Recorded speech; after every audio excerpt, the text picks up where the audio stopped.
Before Anne Boleyn, before the English Reformation, there was one woman who defied kings, changed history, and lost everything but her honour. Her name? Katherine of Aragon. Katherine of Aragon was a Spanish princess born into a world of politics, power, and faith. She became one of the most tragic and courageous queens England has ever known. Catherine was born on December the 16th, 1485, near Madrid.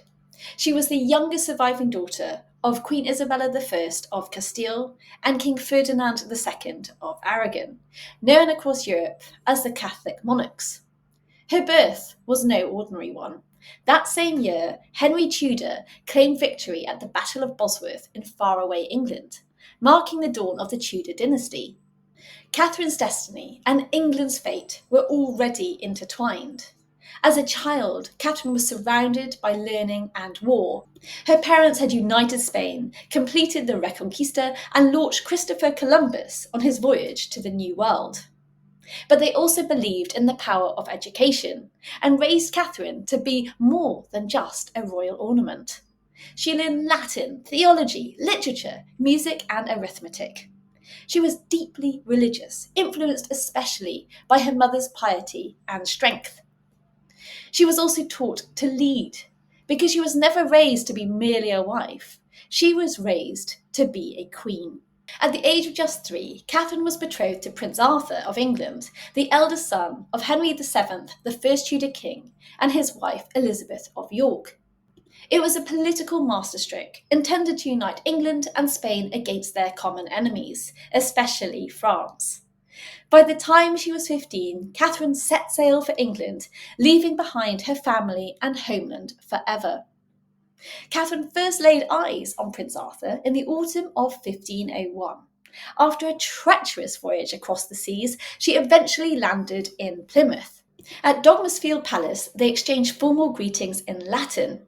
The couple had already been corresponding in Latin, but upon meeting, they discovered that they had learned quite different pronunciations, making communication rather difficult. Arthur was 15 at this point, pale, slim, and serious, and Catherine was just a few months older, slightly more reserved, but regal and composed. Their marriage, which took place 10 days later, was held at St. Paul's Cathedral in London. It was a grand state affair. Thousands attended. England rejoiced. A union between the mighty kingdoms of England and Spain promised strength, stability, and heirs.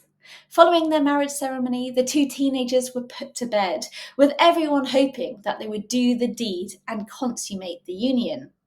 But did they actually do it? For the rest of her life, Catherine always said, no, they didn't. She swore under oath repeatedly that Arthur was too young, too frail, and that their marriage remained unconsummated. Arthur, however, is said to have boasted about his wedding night. One of his attendants later recalled Arthur emerging from the marriage chamber, saying, "Bring me a cup of ale, for I have been in the midst of Spain." Yes, it was a bawdy joke, but possibly only that, a joke from a teenage boy. It is a question that will never be answered. Shortly after their marriage, Arthur and Catherine moved to Ludlow on the Welsh-English border. Arthur was expected to govern the Welsh marches as Prince of Wales, and Catherine accompanied him. But tragedy was looming. It was winter, it was cold, it was damp, and likely very isolating. What exactly happened between the teenagers during those months has become one of the most debated questions in Tudor history. Did they ever consummate their marriage during those 6 months? We'll never know.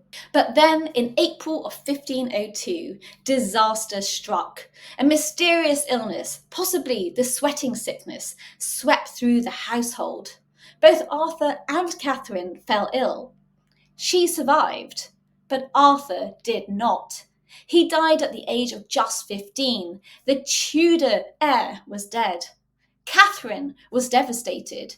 Not only had she lost her young husband, she was now left widowed, politically stranded, and uncertain of her future in a foreign land. She wrote home, pleading for guidance. Her father, King Ferdinand, urged patience. Her mother, Queen Isabella, still hoped for an English match. The English court, meanwhile, was thrown into turmoil. Should Catherine return to Spain? Should they give up her dowry? Or should she marry Arthur's younger brother, the boy who would one day become Henry VIII? To keep the alliance intact, both courts quickly proposed the latter. But canon law forbade a man from marrying his brother's widow unless the first marriage had not been consummated. And so Catherine solemnly and repeatedly stated under oath that Arthur had never touched her. It was a statement of honour, of truth. And in the years to come, that claim would become the centrepiece of her battle to remain queen. But in those early years, her grief was real. Her world was uncertain. Catherine had come to England to be queen, and even after Arthur's death, she never gave up on that destiny. Catherine, as a young widow, felt isolated and politically vulnerable. Her parents, though, still wanted her to be married into the English royal family. So began years and years of negotiation about her dowry, about her future, and her claim to queenship. For 7 long years, Catherine lived in England without status or clear purpose. She was betrothed unofficially to Arthur's younger brother Henry, but the match was uncertain. Her household was drastically reduced, and her allowance was not always paid. She lived very frugally and at times near poverty. She endured this with quiet dignity, something that we'll see throughout her life. And when her mother Isabella died in 1504, her position was weakened even further, and her father Ferdinand offered her little support. In England, she leaned heavily on her faith and her Spanish confessor. She believed that God still had a purpose for her. But even in those years of uncertainty, Katherine of Aragon did not fade into the background. In fact, in 1507, at the age of just 21, she stepped into a role no woman had ever held before. She became the official Spanish ambassador to the English court. It was unprecedented. Never before had a female diplomat represented a foreign sovereign in England. Her father, King Ferdinand, was struggling to maintain influence in England, and Catherine, stranded in a sort of diplomatic limbo, was uniquely placed to act on his behalf. She negotiated with King Henry VII's council, she managed correspondence with Spain, and she reported back on England's shifting politics. One ambassador wrote later that Catherine was more effective and composed than most men at court. She kept her father Ferdinand informed of the state of the Anglo-Spanish relations, navigated English suspicion with grace, and even spoke to Henry VII directly on matters of state. She was, in essence, a princess without a dowry, a widow without a future, and yet she was wielding power even from the shadows. This early diplomatic role revealed Catherine's sharp political mind, her command of languages, and her innate ability to hold her own in a male-dominated world. She wasn't just waiting to be rescued, she was working, strategizing, adapting, and surviving. And in doing so, she laid the foundation for the political queen she would one day become. And so, in 1509, her patience was rewarded. Henry VII died, and his son, Henry VIII, ascended the throne. Young, athletic, charming, Henry was everything a Renaissance prince should be. He was hot. And in one of his first acts as king, he married Catherine. He honoured that pledge. He was 17, she was 23. Together they were crowned King and Queen of England. Catherine had made it. For a time, their marriage was truly happy. Henry referred to Catherine as his dearest wife and sought her counsel often.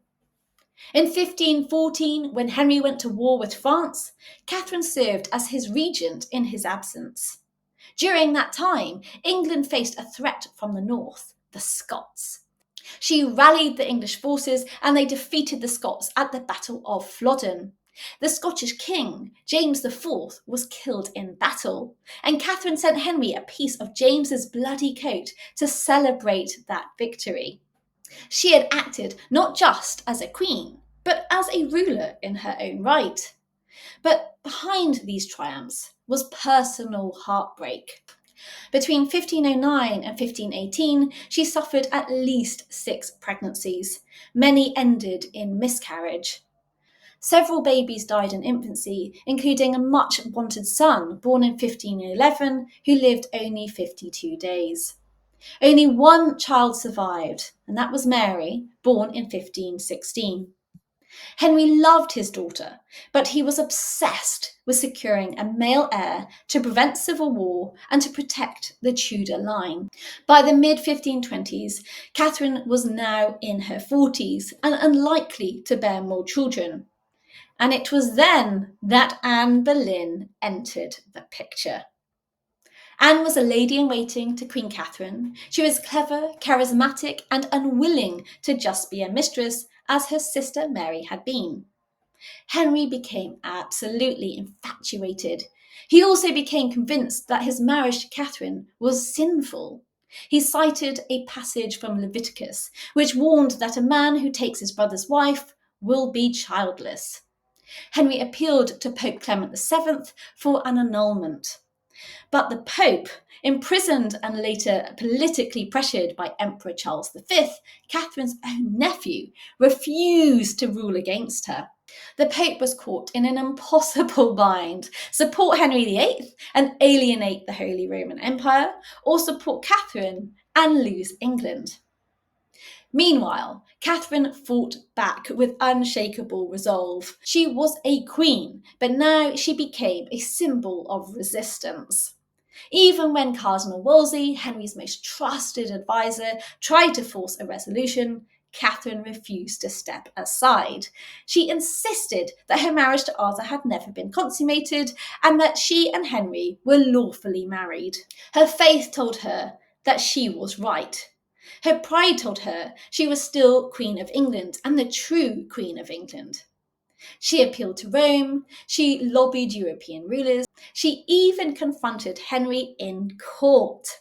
In 1529, Catherine stood trial in an ecclesiastical court at Blackfriars in London. There, in front of Henry, the judges and the court, she rose from her seat, crossed the floor, and knelt at her husband's feet. Her words rang through history. "When ye had me at first, I take God to be my judge. I was a true maid, without touch of a man, and whether it be true or no, I put it to your conscience." She absolutely refused to acknowledge the court's authority, and she walked out, dignified, silent, and unbroken. It shook Henry VIII. For 6 years, this battle dragged on. With the Pope stalling and Catherine refusing to yield, Henry grew more determined. One by one, he dismissed those that stood in his way: Wolsey, Sir Thomas More, even the bishops. By 1533, Henry had secretly married Anne Boleyn and had Thomas Cranmer, the newly appointed Archbishop of Canterbury, declare the marriage to Catherine, his first wife, null and void. The English Church had broken from Rome. This was the English Reformation. Catherine was stripped of her title as Queen and was now referred to as the Dowager Princess of Wales, which was a reference to her marriage to Arthur. She was banished from court and ordered to return her jewellery. She was also banned from saying her daughter Mary, a cruel punishment from Henry that hurt her very, very deeply. But despite these terrible hardships, Catherine never yielded. She refused to comply. To her dying day, she signed her letters, Catherine the Queen. Catherine spent her final years in exile, first at Buckton Tower and then at Kimbolton Castle. She lived simply, ate little, and spent her days in prayer. But despite her reduced circumstances, she remained regal and composed. She wore black clothing and never acknowledged Anne Boleyn as queen. She wrote frequently to her beloved daughter, urging her to hold fast to her faith. In her final letter to Henry, she wrote, "Mine eyes desire you above all things. Forget not that I am your true wife, and take heed that you do not endanger your soul." And on January the 7th, 1536, Katherine of Aragon died, possibly of cancer. She was 50 years old. Her body was buried at Peterborough Cathedral. She was denied a royal funeral. Henry did not attend. And it is said that Anne Boleyn allegedly wore yellow, some say in mourning, others say in celebration. But despite this humiliation, Catherine's legacy endured. Her daughter Mary would become one day Queen Mary I, England's first ruling queen. Catherine's strength helped shape her daughter's resolve. Katherine of Aragon was more than a discarded wife. She was a warrior queen, a woman of unshakable faith, a queen who refused to betray her vows even when kings turned against her. She lost her crown, she lost her marriage, she even lost her freedom, but she never ever lost her dignity. And in history's eyes, she remains a true Queen of England.